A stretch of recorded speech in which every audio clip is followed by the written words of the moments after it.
Bonjour tout le monde, bienvenue à la deuxième journée de l'Agile Tour. J'espère que vous êtes prêts pour une autre journée de plein de présentations. C'est ça, mon nom est Shérif, je suis architecte logiciel, architecte de données, architecte de machine learning aussi. Fait que je touche à beaucoup de choses. Puis bienvenue à ma présentation qui est l'évolution du DevOps à l'ère de l'intelligence artificielle. Fait que d'abord, avant de commencer, j'aimerais ça vous parler un peu de pourquoi cette présentation, c'est quoi l'inspiration. Fait que moi, c'est ça, j'ai baigné dans le monde du DevOps depuis quand même que ça existe. Là. Ça fait à peu près 10 ans là, qu'on en parle plus ou moins. Vous avez sûrement vu des pratiques, des présentations là-dessus à l'Agile Tour. Puis, dans le fond, si on revient à l'essentiel du DevOps, c'est quoi? C'est de livrer la valeur rapidement, fréquemment, tout en gardant la stabilité puis la prédictabilité. OK?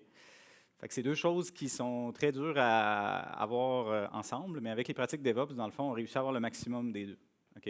On réussit à avoir un équilibre, pas juste un équilibre, mais vraiment le maximum. Là. Donc, vous connaissez peut-être les métriques d'Aura, toutes les métriques de livraison DevOps. Fait que je ne reviendrai pas là-dessus aujourd'hui. Comme je dis, il y a d'autres présentations là-dessus. Par contre, quand on arrive avec l'intelligence artificielle, ce que vous allez voir, c'est que ça change un peu la donne.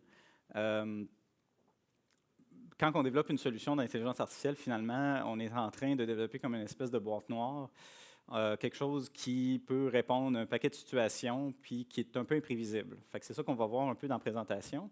Puis c'est certain que nos pratiques de DevOps, qui, n'oubliez pas, privilégient la stabilité et la rapidité de livraison, ben ils en prennent pour le rhume. Okay? Fait que c'est sûr qu'il va falloir un peu changer nos pratiques pour viser à répondre à cette demande-là. Fait avant, encore là, pour nous inspirer un peu, ben, vous l'avez vu probablement passer, spoiler alert, là, mais on va regarder un peu des histoires dans l'actualité, des articles dans l'actualité par rapport à l'IA, donc surtout des choses qui ont mal été, pour peut-être voir si on peut en apprendre quelque chose. Fait que ça, je pense qu'il y a beaucoup de monde qui ont vu cet article de journal-là par rapport à Air Canada, qui avait développé un robot conversationnel. Puis dans le fond, l'objectif, c'était de répondre à des questions du service à la clientèle. Ce qui est arrivé, par contre, c'est qu'il a donné des mauvais conseils à quelqu'un, puis la personne a demandé un remboursement. Air Canada a dit non, la personne est allée en cours. Bien sûr, ça a donné lieu à cet article-là, donc ils ont perdu. Puis finalement, ce qui est vraiment drôle, c'est qu'ils ont tenté de se défendre en disant que, dans le fond, que leur robot conversationnel, c'est une entité juridique à part qui est responsable de ses propres décisions. Bien sûr, ça ne fonctionne pas de même. Puis oui, on peut en rire, là, mais sinon, qu'est-ce qu'on peut apprendre de ça, vous pensez? Fait que ça, il n'y a pas de mauvaise réponse, j'aimerais vous entendre. Qu'est-ce qu'on peut apprendre de cette histoire-là? Oui, oui. Pas le droit à l'erreur. Oui, effectivement, les erreurs peuvent amener des choses de même. Là. Oui. Oui, c'est ça, une nouvelle technologie, oui.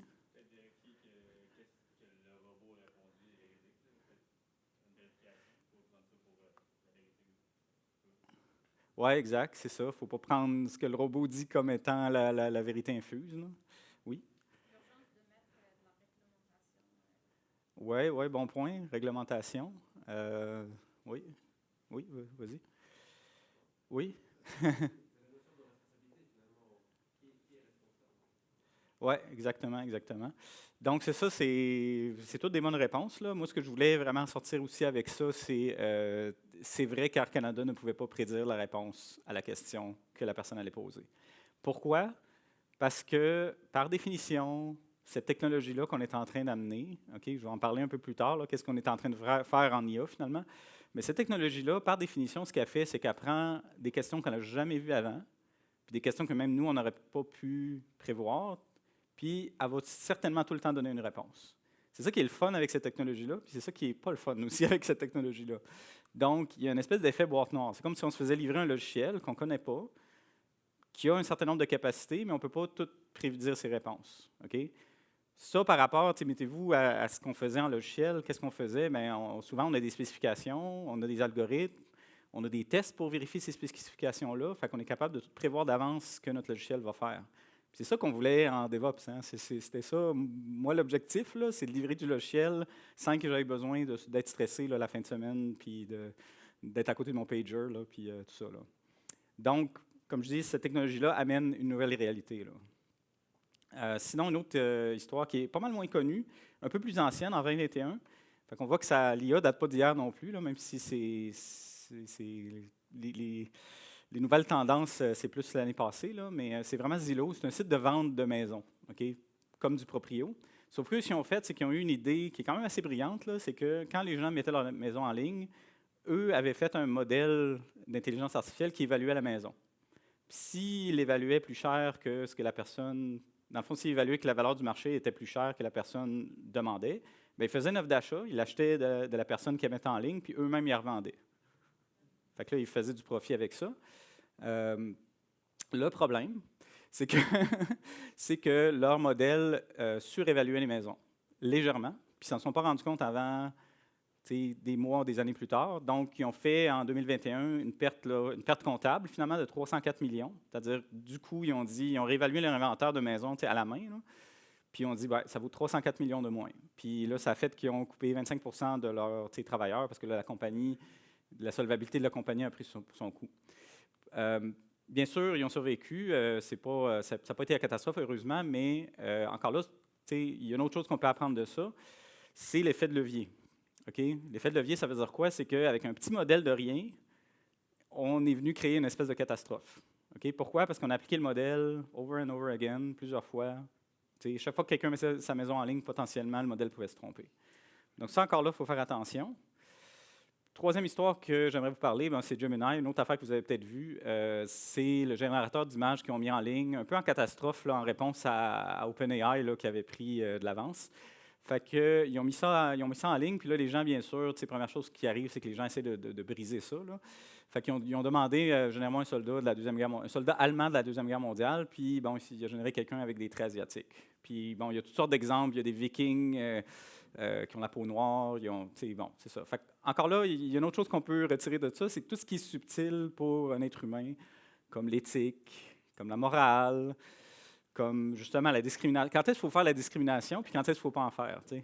Si je vous demande de générer une image qui est historique, bien, généralement, il faut être fidèle à l'histoire, quitte à faire de la discrimination. T'sais. Si on évalue quelqu'un pour la présence d'une maladie, par exemple, bien, il faut que je regarde si c'est un homme ou une femme, il faut que je regarde l'âge. Mais si j'évalue un CV pour voir ce qu'il fait, est-ce qu'il est compétent pour faire un travail, bien là, il ne faut pas que je regarde l'âge, il ne faut pas que je regarde le sexe par la loi. Là. Fait que ça aussi, c'est très important. Puis finalement, un autre article qui est encore là intéressant, c'est les AI et l'agile, ça ne fonctionne pas bien ensemble, semble-t-il. Bon, ce n'est pas une étude exhaustive, puis dans l'article, ils le disent, là, c'est vraiment juste qu'ils ont fait des entrevues, puis ils ont trouvé que les gens trouvaient que les processus agiles étaient trop rigides. Okay?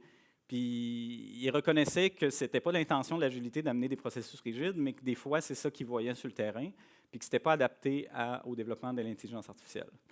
Fait que dans le fond, pour la présentation, ce que j'aimerais, c'est justement de dire, c'est quoi les processus qu'on peut utiliser, inspirés bien sûr de l'agilité et du DevOps pour livrer des projets d'intelligence artificielle. Que ce soit vous autres même qui développez votre modèle ou si vous utilisez un modèle externe là, comme un robot conversationnel là, que vous faites pour vous. On va commencer avec un peu de théorie. Désolé. Il faut juste mettre les termes, une base de termes. Pour que vous compreniez un peu ce que je veux dire. Donc, l'intelligence artificielle, c'est un concept très, très large. Okay? C'est vraiment juste un concept. Okay? On ne peut pas dire nécessairement que c'est une technologie, c'est vraiment un concept. Ça existe depuis très, très longtemps dans les films de science-fiction. La technologie qu'on a en main maintenant, qui fait beaucoup parler, c'est le machine learning. Okay? Le machine learning, c'est l'application de mathématiques pour, dans le fond, prendre un paquet de data d'entrée, de données d'entrée, puis de faire des prédictions. Puis dans ça, il y a un sous-ensemble que c'est tout ce qui est génératif, les AI génératifs, et bien sûr les LLM là, qu'on parle beaucoup ces temps-ci. Fait que ça, c'est bien important. Puis, juste comment qu'on fait du machine learning, dans le fond. Puis, by the way, moi, j'utilise les deux interchangeablement, comme qu'ils font dans les médias. Là, fait que des fois, quand je parle d'AI, la partie appliquée de l'AI, c'est vraiment du machine learning. Là. En 3 étapes faciles. Donc, la première chose, c'est que ça prend des données. Ça prend énormément de données. ChatGPT, vous le savez, ils ont pas mal scanné l'Internet au complet, donc ça, c'est un exemple. Bien sûr, la deuxième étape, c'est la magie. Personne ne sait c'est quoi. Puis la troisième, on fait du profit. Puis job done. Non, c'est pas vrai, là, mais souvent, c'est de même que c'est perçu, alors que c'est pas ça du tout. Donc, on va aller voir vraiment qu'est-ce qu'on fait. Donc, la partie donnée, c'est entièrement vrai. OK, ça prend des données. Je vais prendre l'exemple de maison parce que ça, c'est un peu plus facile à comprendre. Donc, c'est quoi les données que j'ai besoin dans cet exemple-là? Mais je vais aller chercher l'historique de toutes les ventes qu'ils ont eues dans les dernières années. Puis là, je peux aller chercher un territoire particulier. Je peux dire que je me spécialise dans la ville de Québec, ou je vais aller chercher les États-Unis ou le Canada. Bien sûr, plus que j'en ai, plus que j'ai des cas différents à gérer. Hein. Fait que faut faire attention à ça. Mais c'est ça, j'ai besoin de données, mais j'ai besoin de variables d'entrée. Donc, j'ai besoin de caractéristiques sur mes maisons, le pied carré du terrain, superficie habitable, les revêtements extérieurs, revêtements du plancher, nombre de salles de bain, nombre de chambres, toutes ces choses-là. Puis après ça, ce qu'on va faire, c'est qu'on va préparer les données en vue de le rentrer dans un algorithme. Okay? C'est ce qu'on appelle le feature engineering. Feature engineering, dans le fond, c'est qu'on prend nos données et on les transforme dans quelque chose que l'algorithme va comprendre. Par exemple, souvent les algorithmes, pas tous, mais il y a beaucoup d'algorithmes qui ne prennent que des données numériques. Donc, mettons, le revêtement du plancher, ce n'est pas une donnée numérique. Il y a un moyen de le transformer en donnée numérique, par contre. Puis, on va le donner à un algorithme de machine learning. L'algorithme le plus simple et le plus facile à comprendre, c'est la régression linéaire. Donc, régression linéaire, ça fait quoi? Ça regarde vos données, puis ça génère une belle équation mathématique qui prenne vos données d'entrée puis qui génère la sortie. Bon, là, il faut se rappeler de ses maths puis de ses intégrales et tout ça, là, mais pas besoin de comprendre ça aujourd'hui. Mais c'est ça, l'algorithme, lui, génère une équation en fonction de vos données pour prédire la sortie. Ce qui est intéressant, c'est qu'on va, dans le fond, on va entraîner le modèle avec une partie des données, souvent genre 80 des données qu'on a, puis on va cacher un 20 qu'on va laisser de côté. Pourquoi? Parce que si on entraîne nos données sur notre historique, ça ne nous dit pas grand-chose. Ça ne nous dit pas si notre modèle est capable de prédire des données qu'il n'a jamais vues avant. D'où pourquoi le 20 de données qu'on cache. Fait que le 20 qu'on a caché, là, il sert à comme reproduire le fait que dans la vraie vie, on va avoir des données qu'il n'a jamais vues. Puis c'est là qu'on fait le vrai test. C'est là qu'on vérifie, le modèle, à quel point il se trompe ou à quel point il est précis. Puis si on est content, bien là, on le déploie, on fait ce qu'on appelle de l'inférence. L'inférence, c'est-à-dire qu'on prend des nouvelles données qui rentrent, mettons, les gens rentrent leur maison en vente, puis là, on va faire une prédiction qu'on va utiliser là, dans l'application. C'est aussi simple que ça. Fait que si on fait le parallèle avec, mettons, ChatGPT, quand vous entendez ChatGPT version 3.5, version 4, 4O, blablabla, c'est qu'ils sont revenus refaire une nouvelle version du modèle en le réentraînant, finalement. Okay? Soit qu'ils ont ajouté des données, soit qu'ils ont changé leurs paramètres, soit que, bon, ils ne vont pas dévoiler toutes leurs techniques de travail, là, bien sûr, là, c'est un secret. Donc, sachant ça, c'est quoi les difficultés typiques des projets de machine learning? Bon, l'effet boîte noire, on en a parlé, c'est vrai. Fait qu'il faut faire avec. Manque de connaissance du domaine d'affaires. Fait que là, vous allez me voir, je vais taper sur ce clou-là très, très souvent. Il faut vraiment bien connaître le domaine d'affaires qu'on veut faire. Fait que, l'exemple de vente de maison, là, c'en est un. Il faut que quelqu'un connaisse le marché puis donne du feedback sur ce que l'algorithme fait. Sinon, on peut se tromper. Données manquantes ou incomplètes. Fait que ça, tous les projets de machine learning, c'est comme des projets de données déguisés. Surtout si vous développez votre propre modèle, ça va être un très, très gros enjeu. Okay? Manque d'expertise en machine learning, ça, comme toute nouvelle technologie. L'infrastructure technologique qui est à développer. L'alignement, difficile à valider, donc on l'a vu dans le cas de Zillow. Aussitôt l'alignement, ça veut dire est-ce que notre modèle répond aux besoins ou répond aux objectifs de l'entreprise. Bien, on ne l'a pas validé avant un bout. Là. Fait que c'est vrai que c'est difficile à valider. Des problèmes mal définis ou une manque de vue holistique, c'est-à-dire qu'on se concentre à développer un modèle, mais on ne sait pas vraiment pourquoi on va l'utiliser, on ne sait pas pourquoi comment on va faire de l'argent avec ça. Là. Comme le robot d'Air Canada, je serais intéressé de savoir comment ils veulent faire de l'argent avec ça. C'est-tu pour enlever des gens à service à la clientèle? Parce que, anyway, il n'y en a pas chez Air Canada, il n'y en a pas tant que ça. Fait que je ne sais pas comment ils vont faire de l'argent avec ça. Puis d'ailleurs, je pense qu'il n'est plus en ligne. Là. Fait que, voilà. Fait que c'est le processus pour développer du ML. Voici ce que je vous recommande là, en termes de processus. Donc, c'est vraiment assez simple. C'est qu'on sépare notre projet en 4 phases. Encore là, si vous êtes déjà dans un projet, vous êtes probablement quelque part là-dedans. Là, ça va être de voir vous êtes où, puis vous adapter en conséquence. Puis dans le fond, les 4 phases, la première, c'est vraiment planification et recherche. Phase très théorique, mais qu'on ne veut pas qu'il dure éternellement. Après ça, expérimentation, la phase d'MVP, puis finalement la phase d'amélioration continue. Puis là, ce qui est important, c'est que dans le fond, au fil des phases, premièrement, votre processus agile, c'est adaptable. Vous pouvez utiliser Scrum, Kanban. C'est pas, moi, je suis comme un peu agnostique de ça. J'ai mis des sprints juste pour illustrer qu'à l'intérieur de chacune des phases, on a des itérations. Okay? On n'oublie pas qu'on va avoir des itérations, ce n'est pas genre une phase monolithique qu'on va livrer à la fin. Puis ce qu'on veut entre les phases, finalement, c'est vraiment de ramasser du feedback, ramasser des connaissances, puis ramasser, dans le fond, des décisions qui vont nous permettre d'avancer. Okay? Parce qu'au début du projet, il y a bien des inconnus, puis l'objectif, c'est d'arriver lentement mais sûrement vers la droite où est-ce qu'il y a moins d'inconnus. On va aller voir chacune des phases de manière un peu plus détaillée. Donc, planification et recherche. Je vous ai mis une petite liste de choses à faire, là, finalement. Là. Typiquement, c'est ce qu'on va faire dans ces phases-là. Donc, ça, c'est vraiment, c'est quoi le business case? Fait que ça, c'est vous allez me dire, ben tous les projets, c'est pareil, mais pour un projet d'ML, c'est vraiment important parce que les gens ont l'impression que c'est quelque chose d'assez simple à développer, mais c'est vraiment pas vrai. C'est des projets qui sont très, très, très lourds à développer. Ils prennent beaucoup, beaucoup de temps, beaucoup de ressources humaines, des fois même des ressources en termes infonuagiques. Là. Fait que les clusters pour entraîner un modèle, les clusters de data, ça prend beaucoup d'argent. Puis à un moment donné, il y a quelqu'un quelque part dans votre projet qui va dire « Mon Dieu, cette affaire-là nous coûte donc bien cher, à quoi ça sert? » Fait que c'est là que vous sortez votre business case puis vous y montrez. Des critères de succès, user journey mapping, c'est pas tant différent d'un vrai projet, il ne faut pas l'oublier de le faire parce que sinon ça fait vraiment mal. Évaluer les risques du modèle, on va en parler un peu plus. Explorer les données, sélectionner les outils, définir l'architecture, puis bien sûr établir le temps et le budget. C'est bien important de dire, on parle-tu d'un projet de 2 ans avec 20 personnes ou juste un petit projet avec 2 personnes, là, parce que c'est pas le même ordre de grandeur. Fait qu'on on va prendre certains de ces éléments-là, là, les risques. Fait que les risques, si on connaît les risques de projet, là, ça va, mais moi je parle vraiment des risques de notre modèle qu'on va développer. Okay? Fait que c'est bien important de voir, le modèle peut faire quel genre d'erreur, puis qu'est-ce que ça peut m'amener comme conséquence, puis quel genre d'erreur j'aime mieux par rapport à un autre. Okay? Fait qu'on va prendre un exemple. Ça, c'est ce qu'on appelle la matrice de confusion. Ça, c'est quand notre modèle fait des prédictions soit binaires ou soit catégoriques. Okay? Binaire, un bon exemple, c'est évaluer si quelqu'un a une maladie ou pas. Okay? Fait que là, avec la COVID, on connaît ça. Là. Donc, il y a 2 erreurs possibles. Quand c'est binaire, donc des faux positifs, des faux négatifs.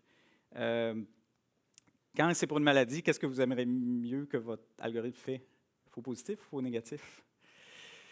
Normalement, on aime mieux des faux positifs. Okay? C'est-à-dire qu'on aime mieux dire à quelqu'un qui a une maladie, l'envoyer voir le docteur fait plus de tests, puis finalement, plus que pas rien de mal, il n'y en a pas, que de dire non, tout va bien, puis là, finalement, la personne continue sa vie, puis se rend compte qu'elle a le cancer là, 3 mois plus tard. Fait que c'est ça. Puis un peu la même chose pour des choses numériques, comme avec notre exemple de Zillow. Est-ce que j'aime mieux qu'il surévalue les maisons ou qu'il sous-évalue les maisons? S'il surévalue la maison, on voit ce qui se passe, il y a des pertes. Puis s'il sous-évalue, au final, on ne fait pas vraiment de pertes, on fait juste moins de profit. Mais on ne peut pas aller dans les pertes. Donc, j'aime définitivement mieux qu'il sous-évalue, qu'il soit légèrement conservateur. Bien sûr, j'aime mieux qu'il ne se trompe jamais, mais ça n'arrivera jamais. L'exploration de données, donc ça, c'est un autre aspect très important qu'on sous-estime. Il faut vraiment connaître ces données. Okay? Puis nous, en développement, moi, j'avais l'habitude de, OK, donne-moi le modèle de données, j'ai les tables, les relations, tout ça. Mais il faut aller plus loin que ça. Il faut vraiment aller voir les valeurs qu'il y a dans les données. Il faut faire des statistiques de distribution, voir où est-ce qu'il manque des valeurs, c'est quoi les valeurs aberrantes. T'sais. Si, mettons, j'ai une variable, c'est le nombre de chambres dans une maison, je peux dire, ah, merveilleux, ça doit prédire le prix, ça. Puis finalement, je me rends compte qu'il y a 25 des cas que ce n'est pas rentré, qu'il n'y a aucune valeur, ou qu'il y a des cas où est-ce qu'il y a 20 chambres. Je vais peut-être aller essayer de chercher un plan B. Là. Puis il y a vraiment des techniques pour ça aussi. Là. Je peux calculer une moyenne puis le plugger comme valeur par défaut. Je peux tout simplement dire je ne prends pas cette variable-là. Fait que vous allez faire des décisions basées là-dessus. Là. C'est pour ça que c'est important de le faire assez tôt dans le projet. Fait qu'à retenir dans cette phase-là, c'est vraiment centrer sa business. Ce n'est pas technique tant que ça. Petite équipe, puis time-boxer. Okay? On ne va pas rester dans le théorique tout le long non plus. Mais c'est très important, là, mais time-boxer. Phase d'expérimentation. Là, c'est là qu'on met notre sarrau, peut-être. On fait comme des expériences scientifiques. Là. Fait qu'il faut vraiment penser à ça de même. Donc, l'objectif, c'est vraiment de regarder les approches que vous avez qui pourraient être appliquées. Puis oui, regarder les approches qui ne vont pas nécessairement nécessiter de l'AI ou du ML. Parce que des fois, c'est ça qui va marcher. Là. En sélectionner quelques-unes, mettons un 3 à 5, puis faites des prototypes.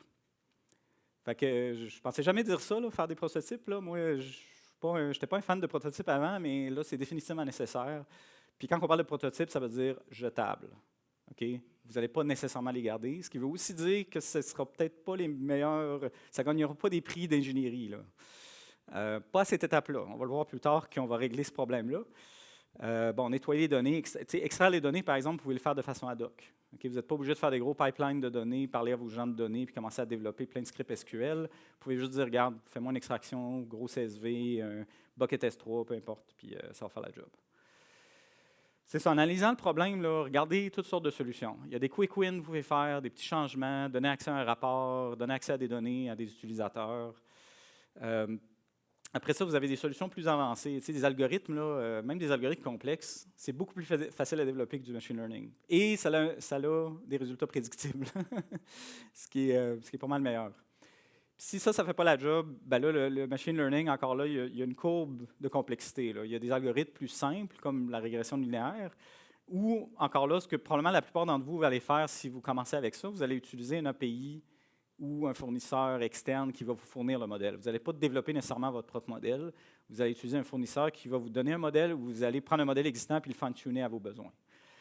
Puis bien sûr, là, une fois que vous êtes rendu, une fois que vous voyez que ça ne fait pas la job, ben là, vous pouvez aller dans le complexe. Là. Puis en tant qu'organisation, normalement, quelqu'un qui me dit on n'a jamais fait de machine learning, mais là, on va faire des réseaux de neurones, là, on est tout de suite à droite, là, ce qui est vraiment un peu extrême. Là. Commencez à gauche, commencez, parce que ça vous amène à apprendre un peu plus sur le problème, à apprendre un peu plus sur votre organisation, puis ça, il ne faut pas sous-estimer ça non plus. Oui, à cette étape-là, encore là, crucial, obtenir la confiance des affaires. Ça fait que là, les fameuses démos puis les fameuses revues, on est habitué encore là de faire des démos que c'était juste, j'enregistre une vidéo de 15 secondes puis, ou d'une minute, là, puis voilà, ça fait juste montrer qu'on a avancé. Là, c'est un peu différent. Il faut vraiment faire comme des revues, là, qui est comme la rencontre de l'agilité qui est la moins connue. Là. Une revue, c'est vraiment qu'on s'assoit pendant 1 heure ou 2, là, puis qu'on regarde concrètement ce que ça fait, puis on va dans les détails. Puis ça, il faut le faire pas juste avec les PO, mais aussi avec les experts du domaine. Fait que là, ils regardent les résultats de vos prototypes, puis ils vous disent, ben là, ça a de l'allure ou ça n'a pas d'allure. Parce que votre équipe de machine learning, probablement qu'elle ne connaît pas le domaine d'affaires. Donc, c'est là que c'est important d'avoir leur input. Puis c'est important d'être transparent.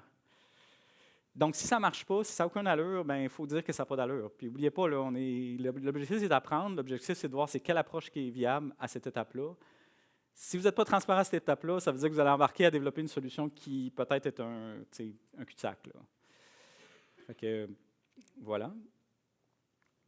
Fait que, c'est ça, la phase d'expérimentation, ben, l'objectif, c'est pas d'avoir de quoi qui est utilisable en production, c'est vraiment d'avoir un modèle qui est good enough, qu'on commence à avoir confiance, puis qu'on dit, regarde, ça a l'air prometteur, on va continuer sur cette track-là. C'est potentiellement jetable. Encore là, les timebox, c'est vos amis. On est vraiment en mode expérimental. Puis d'essai-erreur. Puis essai-erreur, mais l'important, c'est de ne pas investir énormément de temps sur justement des choses qui vont potentiellement aller à la poubelle. Fait que voilà. Ouais, c'est ça, j'ai mis un beau quote là. All models are wrong, some are useful. Là. Fait que l'objectif, c'est de voir lesquels qui sont useful. La phase 3, le MVP. Donc, là, c'est vraiment une phase critique. Là, c'est là que ça passe sur la casse. Là, vous allez vraiment développer quelque chose que vous allez livrer en production. C'est un vrai produit que des gens vont utiliser. Bien sûr, avec des vraies pratiques d'ingénierie. C'est le temps de déploguer. Là. Fait que c'est le temps de prendre vos prototypes que vous avez faits dans des notebooks, là, genre, là, avec des données extraites à la main, puis de venir mettre l'ingénierie autour pour automatiser ça. Okay? Puis de faire des pipelines CI/CD, puis toutes ces choses-là. Je vais vous parler aussi des contrats de données pour un peu réglementer l'échange de données entre des équipes. Gérer des versions du modèle, etc. Donc, on va en parler plus en détail. Donc, ce qui est vraiment important à apprendre, c'est que dans votre solution, vous allez avoir 3 parties nécessairement. Okay?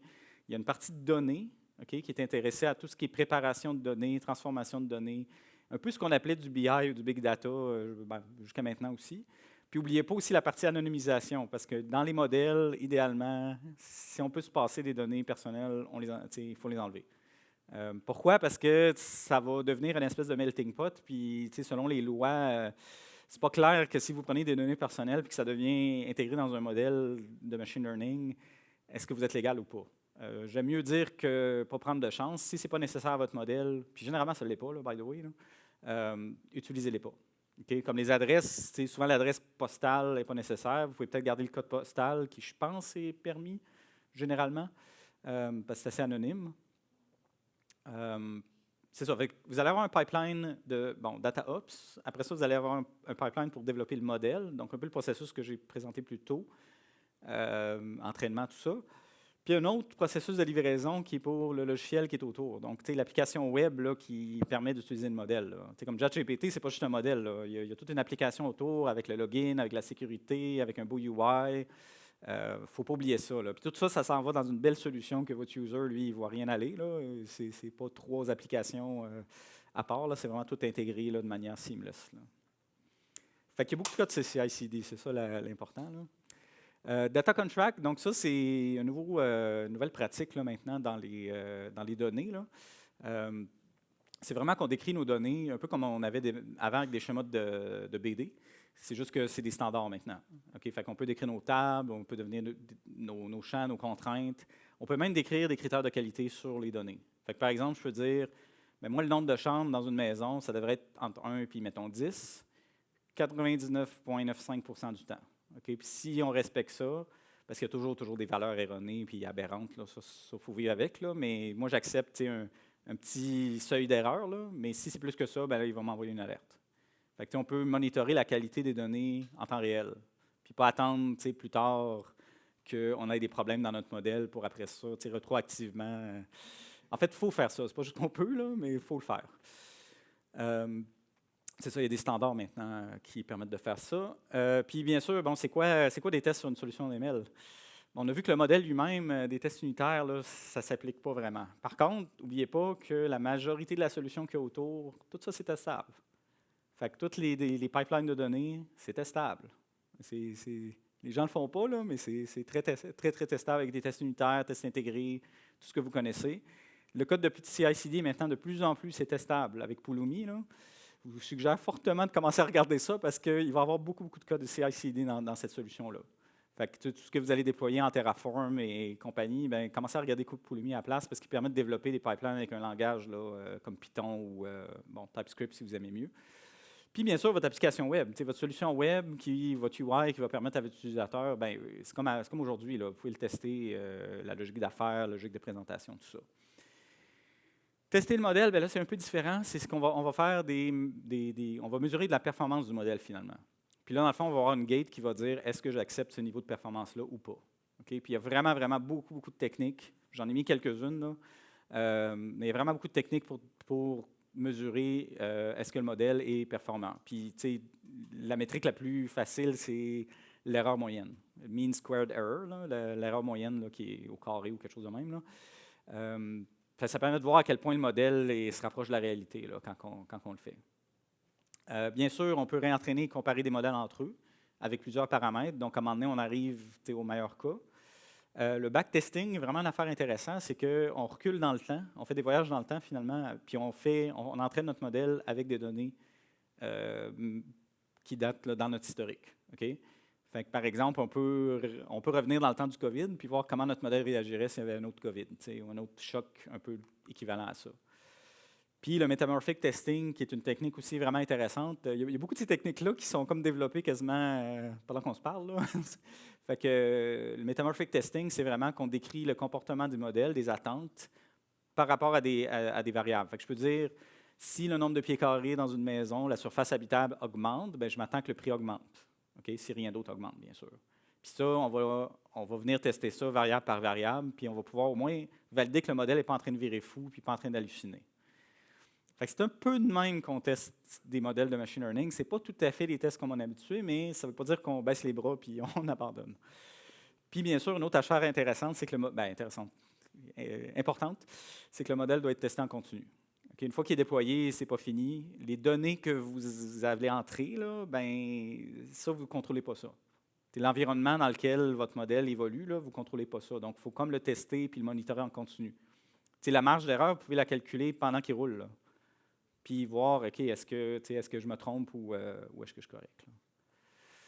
L'experiment tracking, ça, c'est vraiment pour dire, bien, on va développer plusieurs, je vous l'ai dit, c'est un processus très expérimental. Fait qu'on essaie des choses, on revient, on essaie des choses. Fait que ça permet de traquer les différentes versions du modèle avec leurs indicateurs de performance. Là. Fait que c'est comme dans un outil comme MLflow. Il y a d'autres outils qui existent, mais MLflow, c'est open source. Là, fait qu'on aime ça, puis c'est quand même assez un standard. Là. Fait qu'à retenir dans l'MVP, là, c'est vraiment une phase très risquée, très cruciale. Bien important de garder le backlog très serré. Pas de temps qu'à y être, à part si c'est vraiment, vraiment justifié. Puis c'est important aussi de garder nos pratiques d'ingénierie de qualité. Là. On ne prend pas nos prototypes et on les met en prod le plus vite possible. Il faut vraiment les refactorer pour qu'ils soient prod ready. Ceci dit, il ne faut pas tout implémenter, les métriques puis les meilleures pratiques tout d'une shot. Il faut juste faire une base en partant. Comme j'ai un pipeline CI/CD, des tests, ça c'est la base. Là. On s'entend, on ne s'en sort pas, là, mais il y a d'autres pratiques après ça que vous allez mettre en place plus tard. Puis là, c'est important de recueillir du feedback utilisateur puis des métriques d'utilisation. C'est pour ça qu'on le met en prod, by the way. Ce n'est pas tant qu'on est juste pressé de créer succès, c'est qu'on veut commencer à avoir de la vraie utilisation. Puis ça, c'est là qu'on sait si on a atteint notre but ou pas. Là. L'amélioration continue. Donc, premièrement, faites un 5 à 7. Si vous êtes rendu là, ça va bien. Puis là, il y a un paquet d'affaires que vous pouvez faire. Rendu là, ça dépend. Chaque projet va prendre un chemin différent. Vous pouvez dire, regarde, le modèle fait la job, on va le laisser rouler, on va juste le monitorer, puis ça atteint notre objectif. Sinon, c'est vraiment d'augmenter la portée, de commencer à mettre des outils d'explicabilité, donc avoir un peu plus d'insight sur ce que le modèle fait pour enlever un peu l'effet boîte noire. Monitorer la qualité des données de manière active, là, comme on a parlé avec les data contracts. Monitorer le drift, que je vais parler. Réentraîner le modèle de manière automatisée, donc soit sur cédule ou soit basé sur des métriques. Là. Et monitorer les coûts. Ça, votre fournisseur cloud va être content là, quand vous allez vous lancer en machine learning. Donc, un outil d'explicabilité qui est vraiment intéressant, c'est SHAP. Donc, SHAP, ça permet de visualiser finalement c'est quoi l'impact de chacune des variables sur mes prédictions. Comme l'exemple qu'on a ici, c'est par rapport à des maladies. Donc, je prédis des maladies là, en fonction d'un paquet de variables. Ça, c'est toutes des genres de protéines. Fait que moi, je ne connais pas tant le monde médical, mais on voit que la variable la plus importante, c'est quoi? Bien, c'est l'âge. Puis, tu sais, bon, instinctivement, on sait que c'est ça. Là. Je veux dire, la plupart des maladies, l'âge est un facteur très important. Fait que ça, vous prenez ça, vous montrez ça au SMI, là, puis ça va leur parler. Ils vont être capables de dire, ah oui, ça a de l'allure, là, ce que le modèle dit. Là. Puis si ça n'a pas d'allure, ben là, ça vaut la peine d'investiguer. Autre chose à tenir en compte, c'est le drift. Donc, c'est quoi le drift? C'est que vos données d'entrée, vos données actuelles d'aujourd'hui, ne fit plus avec les données que vous aviez dans le temps que vous avez entraîné votre modèle. Les choses ont changé. Puis ça, c'est vraiment, vraiment dangereux. Ça veut dire que votre modèle, s'il n'a pas été rentraîné, s'il a été entraîné, mettons, il y a 2-3 ans, puis que les données ont drifté, bien, ça veut dire que votre modèle est en train de se tromper tout le temps. Il va constamment se tromper. Donc, c'est pour ça qu'il quand on détecte du drift, il faut réentraîner le modèle tout de suite. Puis aussi, commencer à faire des patterns de déploiement plus avancés. Encore là, que ça vient un peu des pratiques DevOps, là, du A/B testing, shadow testing, canary deployment, toutes ces choses-là. Fait que, ce qui est le fun avec un modèle, c'est que c'est facile de faire ça parce qu'on peut déployer le modèle. On peut même déployer le modèle en parallèle, puis envoyer 100% du trafic. Déployer une nouvelle version, envoyer 100% du trafic, puis comparer des pommes avec des pommes. Là, puis voir lequel des deux est le plus précis. Fait que c'est pas mal ça. Juste pour conclure, ben, est-ce que DevOps peut être appliqué au projet d'IA? Ben oui, définitivement que oui. L'important, dans le fond, c'est de s'adapter aux particularités de l'IA et aussi s'adapter aux phases du projet. Fait que vos sprints de début ne seront pas les mêmes que les sprints de la fin. Au début, vous ne saurez pas. Ça va être vraiment plus un processus expérimental. On va essayer des choses, on va s'ajuster très, très vite. Mais quand on est rendu à l'amélioration continue, ben là, on est plus sur une solution qui est stable. Puis on veut juste de manière incrémentale l'améliorer, qui revient un peu plus à ce qu'on connaît en développement logiciel là, classique. Là. Fait que voilà, on est pas mal dans la période de questions.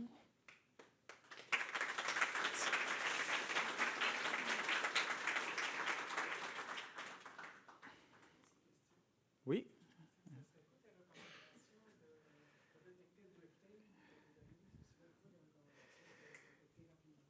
Oui, bien dans le fond, c'est assez simple. C'est vraiment le profilage des données qu'on a fait au début, là, dans l'exploration de données. Là. On a fait des statistiques, là, puis on a dit, OK, c'est quoi le min-max, puis les corps types, tout ça. Il faut juste les rerouler avec les nouvelles données, puis si c'est trop éloigné, c'est ça qui nous dit qu'il y a du drift.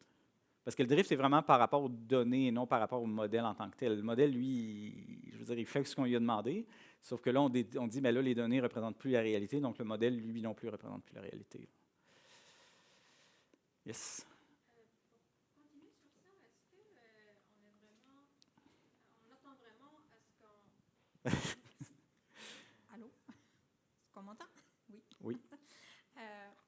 Dans le fond, c'est ça.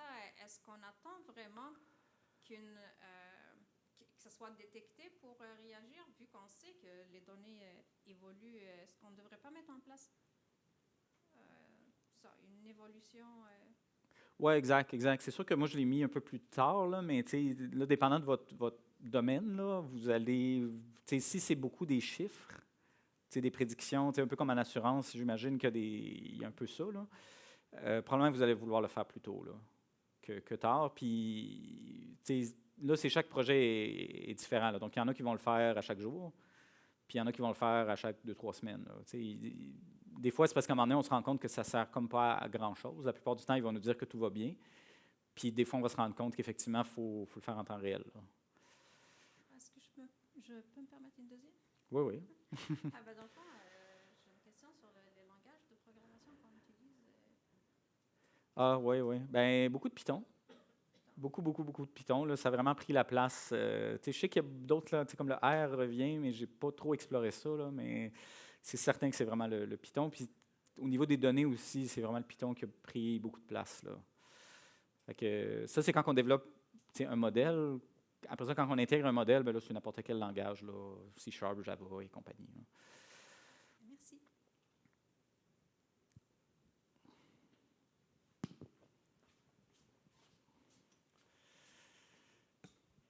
Oui, en fait, une question par rapport. On voyait le prix des maisons tantôt. Là, on s'imagine bien que si on lui donne une adresse, il va te donner le prix d'une maison. Le lendemain, est-ce qu'il va donner le même prix ou il faut réinjecter des données pour qu'il change le prix? Est-ce qu'il est capable de donner toujours le même prix? Si je lui demande 5 fois la même question, est-ce qu'il va toujours me donner le même prix ou est-ce que ça va changer parce qu'il pleut? C'est ça. Selon je veux dire, dans le machine learning, normalement, si j'ai une version de modèle, puis je pose une question, puis après ça, je repose exactement la même question le lendemain, il va me donner exactement la même réponse. L'affaire, c'est que les gens, ce qu'ils mettent autour de leur modèle, encore là, on ne le connaît pas. Un chat GPT, par exemple, je ne peux pas vous répondre à la question de ça parce qu'il y en a qui semblent mettre de l'aléatoire juste pour faire semblant que ça a l'air humain. Encore là, je vous ramènerai au début. Pourquoi on fait ça? C'est parce que mettre de l'aléatoire dans un logiciel, c'est pas super le fun. Ça peut amener à des conséquences qui sont pas super agréables. On aime mieux que ce soit prédictible. Fait que le mieux, c'est de l'éviter, surtout des modèles plus mathématiques, là, plus avec des chiffres. Par contre, si on réentraîne le modèle, là, même si on réentraîne le modèle avec pratiquement les mêmes données et tout ça, il y a encore là des algorithmes qui sont déterministiques, qui vont nous donner toujours le même modèle à chaque fois si on ne change pas les données. Puis il y a des modèles qui ne sont pas déterministiques. Fait que là, ça dépend de l'algorithme. C'est ça. C'est ça qu'il faut voir, c'est qu'une fois qu'on a entraîné le modèle puis qu'on est en train de faire l'inférence, normalement, le modèle, là, imaginez que c'est une équation mathématique là, avec des coefficients là, de l'algèbre. Puis les coefficients, les variables, c'est vraiment, c'est ça, mettons le quartier dans lequel il y a la maison, pied carré, nanana, toutes les caractéristiques de la maison. Vous mettez ça dans votre équation, ça donne un chiffre. Fait que tant que ça ne change pas, normalement, c'est prédictible. Sauf que le lendemain, je peux réentraîner mon modèle, ça va venir changer mon équation. Puis là, ben, je n'aurai pas la même réponse. Voilà.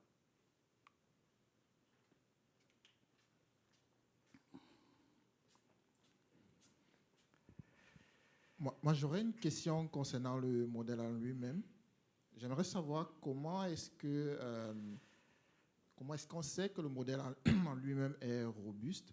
Est-ce qu'on continue à lui fournir davantage de données pour l'entraîner? Je veux dire, est-ce qu'il y a comme des critères de validation de la robustesse du modèle en lui-même? Oui, c'est ça. C'est vraiment les indicateurs de performance. Là. Un, c'est le mean squared error. Là. Ça, c'est la première chose que vous allez voir. Le mean squared error, dans le fond, c'est l'erreur moyenne du modèle.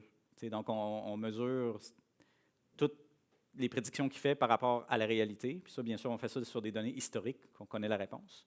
Puis là, on vient dire, OK, bien là, le modèle, il se trompe de tant de pourcents. Fait que ça, c'est un indicateur de performance. Il y a le R-squared. Le R-squared, il permet de dire, ben, sur une échelle de 0 à 1, ou même moins 1, est-ce que le modèle est meilleur que juste prendre la moyenne? Fait que si ça donne 0, ça veut dire que si j'ai fait la moyenne de toutes les maisons, le modèle est aussi performant que la moyenne. ce qui est vraiment pas bon. Si c'est 1, c'est qu'il est parfait. Si c'est moins que 0, ben là, ça veut dire qu'il est pire que la moyenne. Là. C'est que c'est pas très bon. Mais c'est ça, il y a beaucoup d'indicateurs là, de performance qui existent là, pour. Puis c'est ça un peu qu'on va aller faire. Là. Fait que ça, on peut faire ça à l'entraînement, mais on peut faire ça live aussi. Là. C'est-à-dire, si on a des données qui rentrent live, puis qu'éventuellement, mettons, les prix des maisons, je finis par les avoir d'une façon X, ou j'ai un dérivé du prix de la maison, comme l'évaluation municipale, là, ben, je peux me développer une espèce de calcul qui me dit, OK, là, ton modèle, là, à quel point il est fiable, là, sans avoir la réponse exacte, malheureusement. Yes. Autre question? Oui, on a parlé des coûts rapidement. On a parlé de Python aussi, qui est un langage qui consomme quand même beaucoup. Y a-t-il des moyens d'anticiper les coûts avant de mettre en place ce type de projet-là de machine learning? Oui, c'est un très, très large sujet. Python n'est pas en tant que tel lourd, c'est vraiment la quantité de données. Si vos données sont vraiment des terabytes, il faut que l'algorithme s'entraîne sur ces données-là. Donc, ça va prendre de plus en plus de temps. Puis encore là, ça dépend de l'algorithme que vous allez utiliser. Donc, il y a des algorithmes beaucoup plus complexes que d'autres. C'est comme les deux variables. Là. Un, la quantité de données. Comme ChatGPT, quand ils refont une nouvelle version, généralement, je n'ai pas chiffré ça, là, mais c'est probablement chiffré dans les millions. Là. Ils ont vraiment un gros méga dataset. C'est l'Internet au complet quasiment. L'Internet public au complet. Là. Ça, c'est une grosse variable. Là. Puis après ça, oui, l'algorithme, il y a des algorithmes plus complexes que d'autres. Souvent, ce qu'on vise à faire dans les phases d'expérimentation, justement, c'est de calculer au moins un cycle. Comment ça coûte un cycle. Puis après ça, on dit, on va en faire 300 autres de même. Fait que c'est de même qu'on finit par avoir quelque chose là, qui est un coût. C'est juste que si on commence à le faire, puis on le fait plusieurs fois, puis on n'a pas gardé ça, on n'a pas monitoré le coût, là, c'est l'accumulation de tout ça qui finit par coûter cher. Là.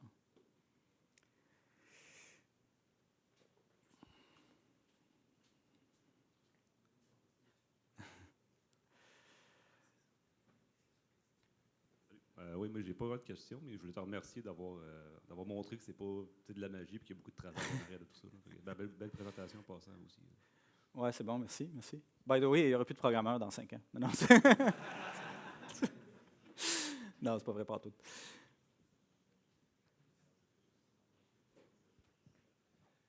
Oui, moi, je voulais savoir, je regardais la présentation, puis j'avais l'impression qu'il y avait beaucoup d'étapes encore manuelles là-dedans. Fait que je ne sais pas s'il y a des outils particuliers qu'on utilise, par exemple, pour valider les données ou mesurer le drifting. Oui. Il y a beaucoup d'outils. C'est vraiment d'assembler tout ça ensemble et surtout d'interpréter tout ça, qui est manuel. Là. Puis là, c'est là qu'on a besoin de l'humain. On a besoin de l'expertise du domaine d'affaires beaucoup. Ce qui est le fun, le fun, puis souvent les gens ne le font pas, c'est qu'on est capable facilement de parler aux affaires. On est capable de dire, j'ai pris telle donnée, j'ai telle variable, je l'ai enlevée. Les gens comprennent de quoi on parle. Fait que c'est souvent, pourquoi ça coûte cher en ressources humaines, c'est les cycles de développement, puis le nombre de rencontres, puis d'ateliers qu'on va se faire, puis tout ça. Puis aussi, comme je dis, tout assembler ça ensemble, effectivement, il y a beaucoup d'étapes. Par contre, il y a de plus en plus de fournisseurs qui offrent des solutions un peu plus tout en un. Là. Fait que, comme entraîner un modèle, si une compagnie se lance dans le machine learning, généralement, ils ne vont pas commencer par entraîner. Surtout, mettons, dans la partie générative, là, ça, il y a vraiment plein de modèles qui existent. Là. Ça n'a pas grand-chose d'en entraîner un en tant que tel. Là. Yes. Tu disais à la blague tantôt qu'il n'y aura plus de développeurs dans 5 ans, mais est-ce qu'il y a une transformation quand même des rôles et des métiers? On voit que DevOps, c'est comme une approche classique DevOps là, qui est appliquée à l'IA, mais est-ce qu'il y a de nouveaux métiers qui vont émerger, des métiers qui vont changer? Je ne sais pas, tu n'as pas une boule de cristal, mais selon ce que tu vois, qu'est-ce que ça va impliquer humainement là, sur notre métier là? Merci. Oui, c'est ça. Comme je dis, moi, je fais. Il y a eu beaucoup de présentations sur le codage assisté par IA, là, mais mettons que je fais abstraction de ça, là, parce que les gens en ont parlé beaucoup. Pour vraiment développer des solutions, d'après moi, il va y avoir l'IA un peu partout dans les solutions qui vont être pitchées ici et là. Puis il va y avoir aussi de plus en plus des... ce que je vois pas mal, c'est que les gens de développement logiciel, les gens qui développent, qui produisent ces données-là finalement, qui développent les solutions d'affaires qu'on connaît aujourd'hui, il faut comme qu'ils rentrent un peu plus dans la partie données. Les données, c'est plus comme juste un extrait, puis là on envoie ça au BI, puis le BI s'arrange avec. Il faut comme les amener un peu plus à dire, Il faut être conscient de c'est quoi les données qu'on a, pourquoi l'entreprise en aurait besoin, pourquoi c'est important telle ou telle donnée. Par exemple, je parlais du nombre de chambres, là, il y a 20 de données manquantes. Il faut comme revenir dans l'application à l'origine et dire peut-être que ça devrait être un champ obligatoire. Il faut avoir un peu plus de discussion là-dessus. Là. Fait que ça, c'est sûr que c'est une grosse transformation. L'autre affaire, c'est qu'il y a beaucoup de codes de CI/CD. Là. Fait que, tout ce qui est DevOps et tout ça, c'est encore plus... On passe beaucoup de temps à faire comme je dis, du Pulumi ou du Terraform, puis du YAML. Là. Malheureusement, là, c'est quelque chose que moi, personnellement, j'aime pas tant que ça, mais malheureusement, au début, on dirait qu'il y a aujourd'hui, il y a beaucoup de choses qui sont effectivement plus demandantes de ce côté-là. Là. Voilà.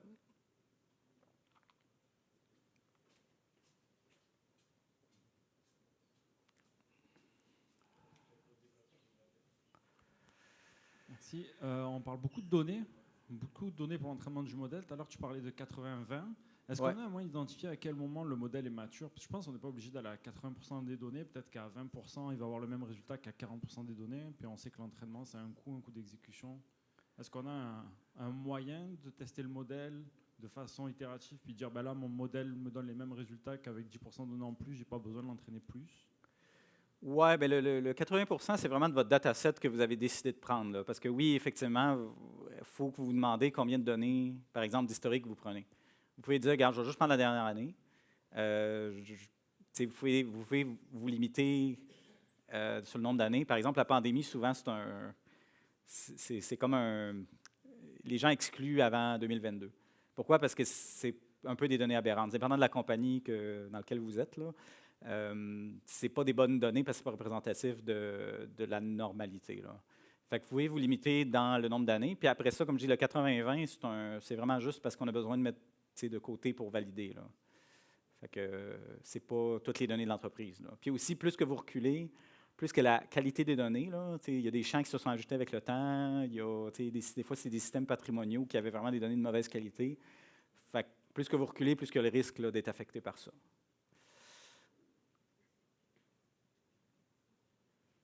Good.